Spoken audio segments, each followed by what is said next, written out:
It's midday. A very good afternoon to you and welcome to the Citi Prime News on 97.3 Citi FM. The news is live from our studios at number 11 Dr. Martin Loop in at Dabraka, Accra. It's also live around the world on citinewsroom.com. I am Hawa Idrisu Mustafa. Coming up, government appeals to retired nurses and midwives to volunteer their services. A strike by members of the Ghana Registered Nurses and Midwives Association intensifies. Given the urgency of the situation and suffering of the patients, government appeals to public-spirited retired nurses and midwives to volunteer their services for a brief period pending the resolution of the impasse.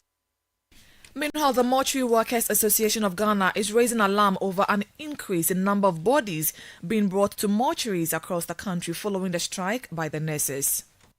I think looking at the trend of death, dating back, checking the past and now, death toll has increased significantly. Also coming up, Ghana records 34 new cases of Mpox disease, bringing national tally to 79.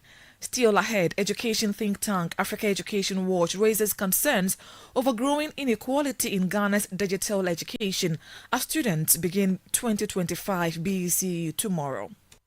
So we've called on the government to ensure that a plan is rolled out to provide ICT facilities and electricity to the about 98% of schools in deprived areas attended by over 2 million children that do not have access to functioning ICT facilities. And later, Ghana Union of Traders Association calls on government to sustain recent gains made by the city in order to drive down the cost of goods on the market. The gains, whatever gains that we've gotten, we as a country should be able to sustain it. The key word is sustainability. All that and more on Citi Prime News, which is live on all affiliates across the 16 regions of the country. Western region, we are live on Premier FM 100.5, Beach FM 105.5 and Sky Power FM 93.5, all in Takoradi. Bono region, we are live on J Life FM 95.5 in Sunyain. Ashanti region, Orange FM 107.9 in Kumasi. Volta region, we are live on Global FM 105.1 in Ho, Adanu FM 107.7 in Adakluwaya. Northern region, we are live on Diamond FM 93.7 in Tamale. Upper West, we are live on Westlink 88.1 in Laura. Upper East, we are live on Source FM 100.1 in Boko. And Northeast region, we are live on Scarp FM 101.3 in Lakmanduri. Citi Prime News at 12 midday. Updates you on all the running stories and connects you to the newsmakers. Thank you for choosing us. Now, the government is appealing to public-spirited retired nurses and midwives to temporarily volunteer their services as the country deals with the ongoing strike by the Ghana Registered Nurses and Midwives Association. The appeal forms part of effort to maintain essential healthcare services while negotiations continue. The striking nurses and midwives are demanding the immediate implementation of a collective agreement signed in 2024. At a press briefing earlier today, Health Minister Kwabena Minta Akanda said a list of healthcare facilities has been compiled to support those currently facing a shortage of nursing services. We are mindful of the serious economic consequences of unbudgeted expenditure and want to avoid the economic slippages that led to the hardship in the recent past. Government commits to continue to engage with the nurses in order to achieve a mutually acceptable outcome in the interest of the public. While working around the clock to resolve the impasse, the Ministry of Health has taken the following steps to mitigate the suffering of Ghanaian patients unduly affected by the strike. The ministry will in the next few minutes publish a comprehensive list of facilities to complement facilities where nursing services are lacking and where patients can seek health care. Given the urgency of the situation and suffering of the patients, government appeals to public-spirited retired nurses and midwives to volunteer their services for a brief period pending the resolution of the impasse.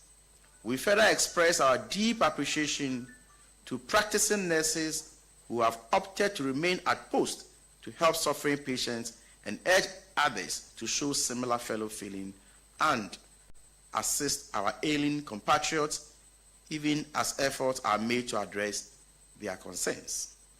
Government reiterates its commitment to dialogue with the GRMA with a view to resolving this impasse for full nursing services to be restored. The health minister also stated the government's readiness to continue engagement aimed at implementing the conditions of service in a manner that does not disrupt the national budget. Yesterday, Monday, 9th June 2025, we invited the Fair Wages and Salary Commission to engage the GRMA, the Ministry of Finance, and the Ministry of Health to deliberate on roadmap for the successful implementation of the new conditions of service.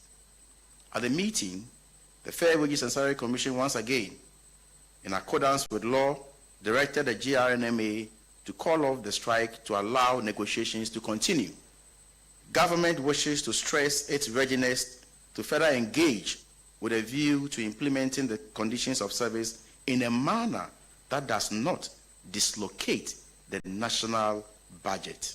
We wish to draw attention to the fact that the conditions of service under reference are not captured in the 2025 budget and will completely throw the economy off gear if implemented immediately in the manner it currently exists. Kwabena Minta-Kando is Health Minister. Now, Deputy Finance Minister Thomas Nyako Ampim also noted that the government does not consider the strike an ambush. He added that the government remains committed to maintaining fiscal discipline amid the current demands. I don't want to describe any act as an ambush or any deliberate attempt at government or whatever. I think that our nurses are pushing for what they want.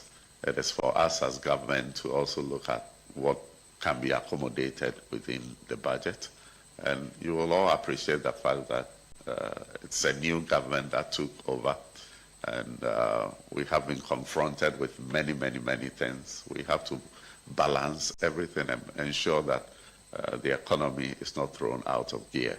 We have a lot of debt that we need to we have been confronted with. And so in as much as I appreciate what our nurses do and what they are demanding, we also want them to have faith in the current administration that we mean well and we are committed to ensure that we have a fair wage for what they do for all of us. And so let us not describe their action in any way that will mar our attempt to resolve this issue.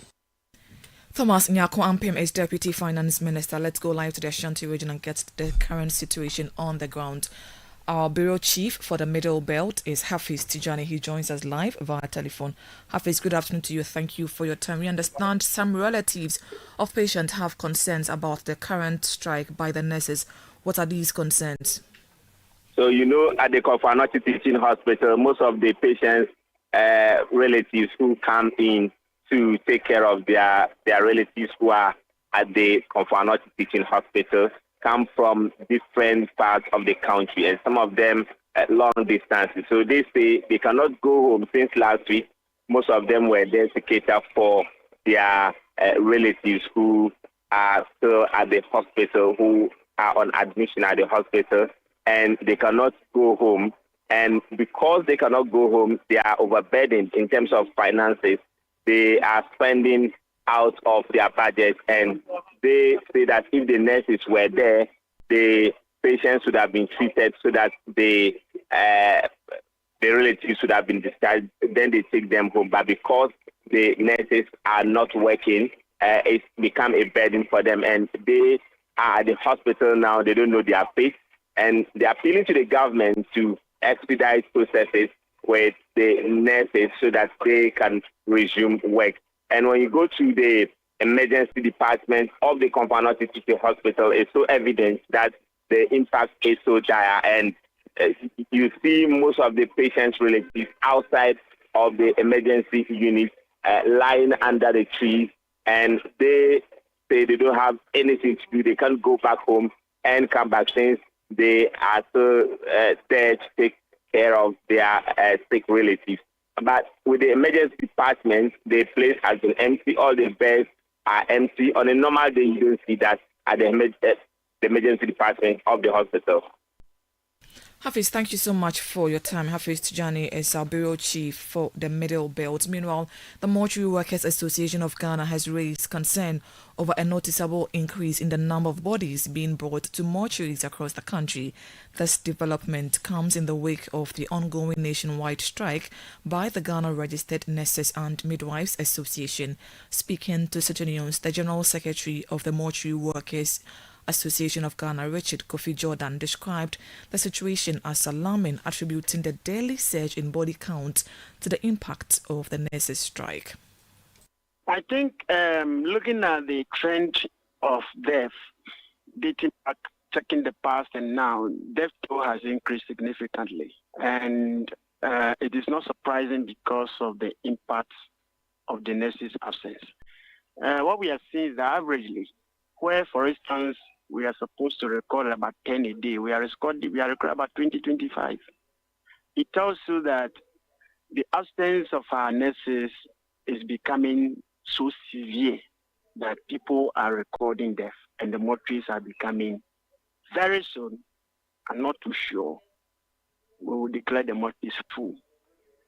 And when we get to that time, I don't know how we're going to handle this.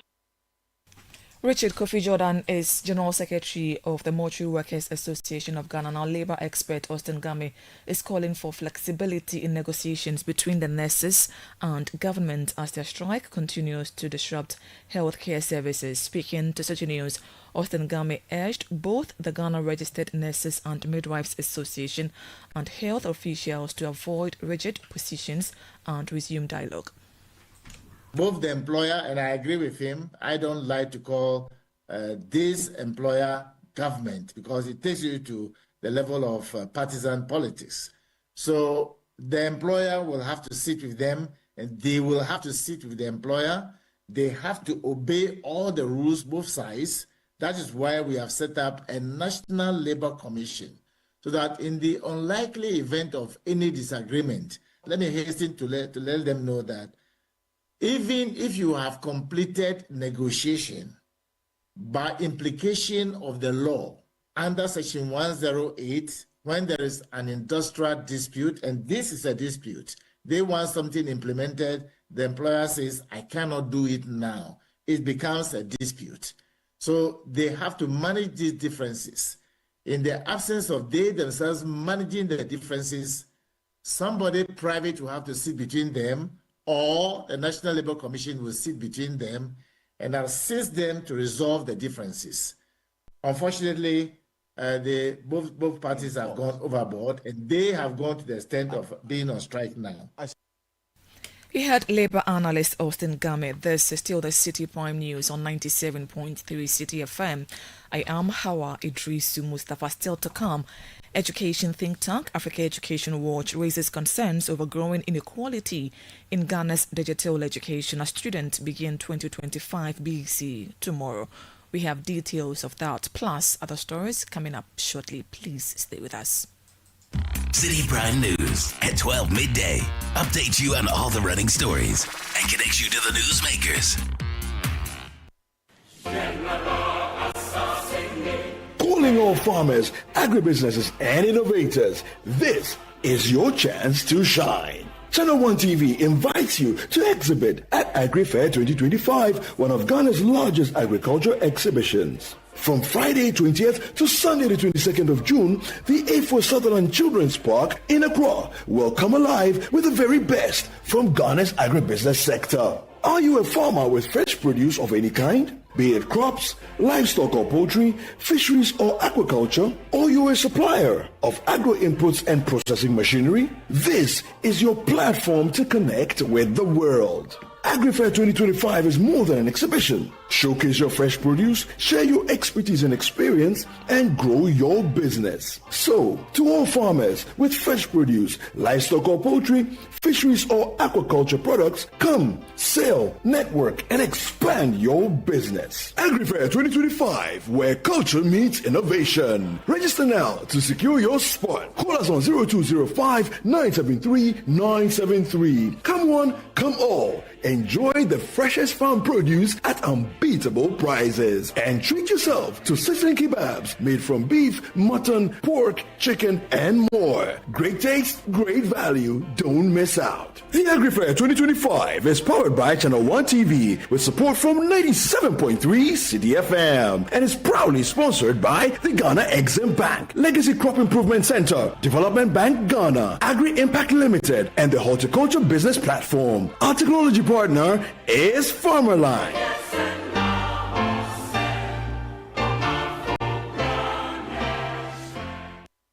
Citi Prime News at 12 midday. Updates you on all the running stories and connects you to the newsmakers. Yeah, welcome back. Now, education think tank Africa Education Watch has raised concerns over growing inequality in Ghana's digital education ahead of the 2025 Basic Education Certificate Examination. According to recent tracking by EduWatch, while computing is one of the core subjects in this year's BECE, students will be writing the same paper from vastly different realities. While some attend well-resourced schools with access to computers and hands-on ICT lessons, others in deprived areas studied computing as theory on chalkboards without any computer access.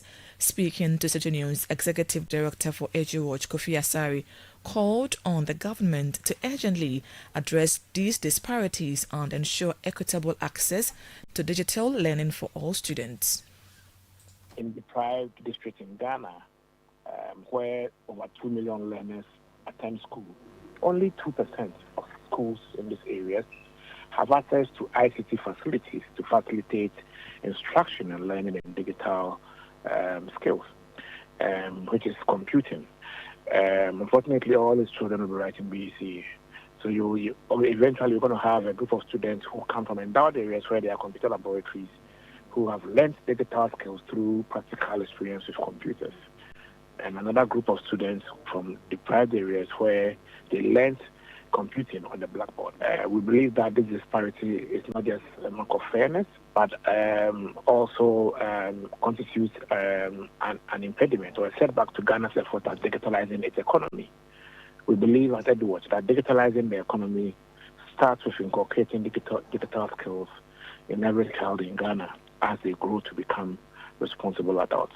So we've called on the government to ensure that a plan is rolled out to provide ICT facilities and electricity to the about 98% of schools in deprived areas attended by over 2 million children that do not have access to functioning ICT facilities. He had Executive Director of Education think tank Africa Education Watch, that is Kofi Asari. Meanwhile, the Ghana Education Service says it has not received any complaints from schools participating in this year's BEC regarding challenges in preparing for exams due to a lack of learning resources. In an interview, GES Public Relations Officer Daniel Fenyin stated that all registered students are expected to sit for the exam as scheduled. Of course, they mention issues of inequality and all that, but we know that every single child who has registered for the exams will sit for the exam. So none of the children will be left behind. Everyone will fight. And so we don't know about the inequality and the lack of access. For that, we don't know about it. And no school has reported to us that they can't get access to the examinations, the questions, the materials to use. Across the entire country, we have over a little over 20,000 schools that have entered. We have a little over 2,000 centers that we are writing, even including private candidates. I mean, those who didn't register with any school but registered on their own. All of them are going to sit the examination from tomorrow to next week. I can assure you that every child, regardless of the location, the place they find themselves, every child would have the opportunity to write this examination. He also cautioned students and teachers against engaging in cheating or any form of exam malpractice, warning that offenders would face severe consequences.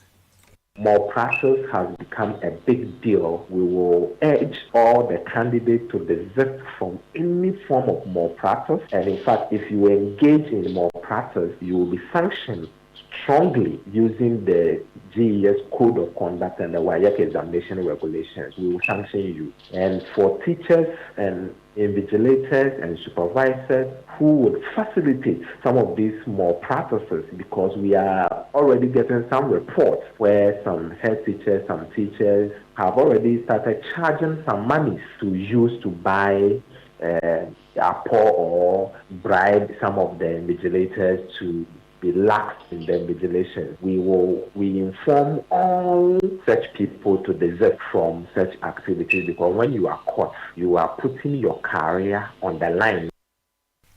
Daniel Finyon is the Public Relations Officer for the Ghana Education Service.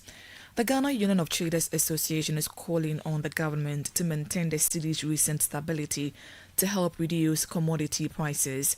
The appeal came during a parliamentary hearing with the Trade and Industry Committee, which is investigating why some prices remain high despite the recent city recovery. GUTA President Joseph Obin noted slight price drops but warned that negative speculation about the city's performance is hurting market confidence and slowing price stabilization efforts. 16 mm used to be 2,800 and now it has come to 2,550. If this is not significant reduction, what else? And what is our expectation? And what is our measure of this reduction that we are seeking? Let's know that you are expecting 20% reduction, and what is the scientific basis of that? So what we can only do is to make sure that we sustain the market, because that's also one thing that is working against, because people are so confused. The debate about these gains that we are having, we all, not even for politics' sake and all that, we should make sure that at least we have gotten the gains and we are protecting against it. The speculation around it is not positive for us. This is external factors and it might go very soon and all that. Those things that we say, whatever gains that we've gotten, we as a country should be able to sustain it. The key word is sustainability. If you are able to sustain it, the market forces, the competition that we have will determine these prices. That was the president of the Ghana Union of Traders Association, Joseph Obin. Economist and head of finance at UMB Capital, Nelson Kujo Kwagbeji, has predicted that the Ghana cedi will remain stable until the end of the year. He stated that the ideal exchange rate would remain within the band of 10 to 11 cities and urged the government to continue effort to strengthen the currency, which is expected to either appreciate or maintain its stability. Speaking to Citi News, Nelson Kujo Kwagbeji also called on the government to sustain its current measures, including the Bank of Ghana's macroeconomic policies. Once we continue to do what we are doing now, which is giving strength to the cedi is expected to continue to appreciate or remain stable from now to the end of the year. The beliefs that are happening is just within the retail market. You know, the retailers, they are into business, and so they are putting margins and spread on the dollars that they are buying from either the banks or from the Bank of Ghana. So I don't think this one will cause any major, unexpected change in the rate as far as where I sit from now is concerned. All the factors that are giving, strength to the cedi are still in existence. I mean, our gold export sector is doing very well. Government-owned fiscal consolidation measures are doing well. Bank of Ghana macroeconomic policies are doing well. And so I don't see the cedi going beyond the band of 11 Ghana cedis within the immediate to short term. What is happening within the retail market is just people who are taking advantage of the system to actually make profit out of the system. Nelson Kujo Kwagbeji is an economist and head of finance at UMB Capital. Now, Ghana has recorded 34 new cases of mpox, bringing the total number of confirmed infections to 79. The Ghana Health Service states that 4 patients are currently on admission and under close observation, while contact tracing is underway to curb further spread. The recent spike in cases has raised public concern, but authorities have assured the public that the situation remains under control and there is no cause for panic. The Ghana Health Service is thus urging the public to maintain good hygiene, avoid close contact with individuals showing symptoms, particularly those with unexplained rashes, and promptly seek medical attention if symptoms appear. A former Member of Parliament for Anyanso, Dixon Adumakokisi, has described the Interpol Red Notice issued for the arrest of former Finance Minister Ken Ofori-Atta as a significant blow to the credibility of the Ministry of Finance. His comments follow Mr. Ofori-Atta's addition to the Interpol Red Notice database after a renewed request by the Office of the Special Prosecutor, which is investigating alleged acts of financial misconduct during his tenure. Speaking on Channel 1 TV's Breakfast Daily Show, Mr. Adumakokisi argued that the development cast doubt on the ministry's internal systems. Be it as it may, we must admit, from a corporate branding standpoint or from a corporate knowledge standpoint, that when these things happen, it dents the image of the organization. And this is, whether we like it or not, is a serious dent to Ministry of Finance, that their internal checks and balances were not rigorous enough to have not allowed Finance Minister to do or carried out these things. And even there's a GRA angle, which comes back to what he's saying, that how about the other players? Let's see you work on them and take them to court. We had a former MP for Anyanso, Dr. Dixon Adumakokisi. Now, anti-corruption advocate Edem Senanu has welcomed Parliament's move to draft legislation enabling lifestyle audits in Ghana. The comment follows Speaker Babin's announcement that Parliament is preparing the bill which would target those whose lavish lifestyles don't match their declared incomes. Edem Senanu, who is also a co-chair of the Citizens Movement Against Corruption, says such a law would be vital in combating graft by allowing scrutiny of public officials and private individuals with unexplained wealth. In the convention, there are a set of laws you must have in your country. We don't find that Ghana has an explicit law that empowers anti-graft agencies to say we are doing a lifestyle audit for you. And especially where also it's not just about public sector, because there's demand and supply. The situation could easily be that the public sector person is hiding the monies within family in the private sector.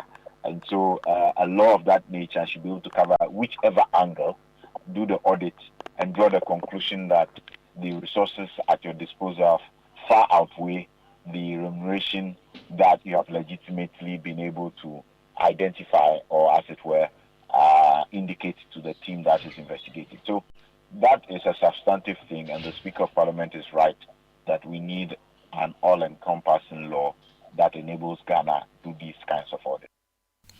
Edem Senanu further stressed that the proposed bill should empower multiple anti-corruption agencies rather than a single body.